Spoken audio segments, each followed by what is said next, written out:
भारत देश के आन बान शान, भारत देश को गौरवपूर्ण बनाने वाले भारत देश के महान खिलाड़ी मेजर ध्यानचंद जी की जयंती पर आप सभी लोगों को हार्दिक शुभकामनाएं और खास करके मेजर ध्यानचंद जी के परिवार वालों को बहुत बहुत बधाई हो कि जो आपके परिवार में एक ऐसा हीरा नायाब जैसा पुत्र ने जन्म लिया जो भारत देश का मान बढ़ाया, सम्मान दिलाया। हम उनकी बात कर रहे हैं जिनको हॉकी का जादूगर कहा जाता था। आपको मैं बता दूं, मेजर ध्यानचंद जी का जन्म जो हुआ 19 अगस्त 1905 में हुआ और उनकी मृत्यु 1980 में हुई। मेजर ध्यानचंद जी भारत को 3 बार गोल्ड मेडल दिलाए, जो कि 1928 में, 1932 में, 1936 में।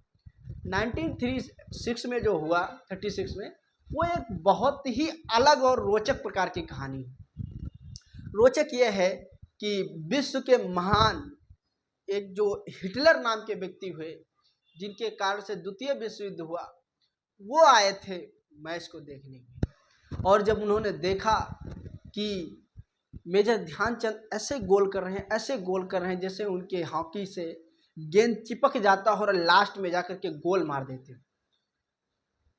मेजर ध्यानचंद जी की हॉकी पर उनका ध्यान गया और उन्होंने ध्यान से कहा कि इस हॉकी में चुंबक लगा हुआ है, और वहाँ पे हॉकी तोड़ दी गई।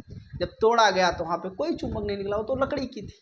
लेकिन फिर मेजर ध्यानचंद जी से बर्लिन में आए हुए हिटलर ने जो कहा वो सुनने लायक है।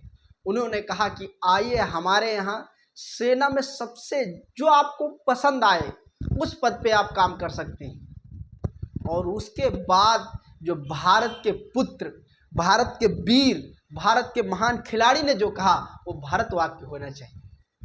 उन्होंने जो कहा वो सबको यही कहना चाहिए। उन्होंने कहा कि मैंने भारत का नमक खाया है और मैं भारत देश से गद्दारी नहीं कर सकता। उन्होंने जो कहा एकदम साफ साफ अक्षरों पे मैंने लिखा है कि मैंने भारत का नमक खाया है और मैं देश से गद्दारी नहीं कर सकता हूँ। और शायद मुझे याद है कि यही बात जब अमेरिका में एपीजे अब्दुल कलाम को बुलाया गया तो शायद इसी तरीके से टेढ़ा मेढ़ा जवाब एपीजे अब्दुल कलाम ने भी दिया होगा। भारत देश में ऐसी महान हस्तियां हुई जिनके सामने पैसे एक तुच्छ चीज, भेंट है। मानव महान तभी होता है जब उसके अंदर त्याग की भावना आ जाती है। जब तक मानव त्याग नहीं कर सकता है वो महान नहीं हो सकता है। तो भारत देश के जो महान खिलाड़ी हॉकी प्लेयर रहे, जिनको हॉकी का जादूगर कहा जाता था, उनकी जयंती पर भारत देश के सभी देशवासियों को हार्दिक शुभकामनाएं। समस्त देशवासियों को जय हिंद, जय भारत।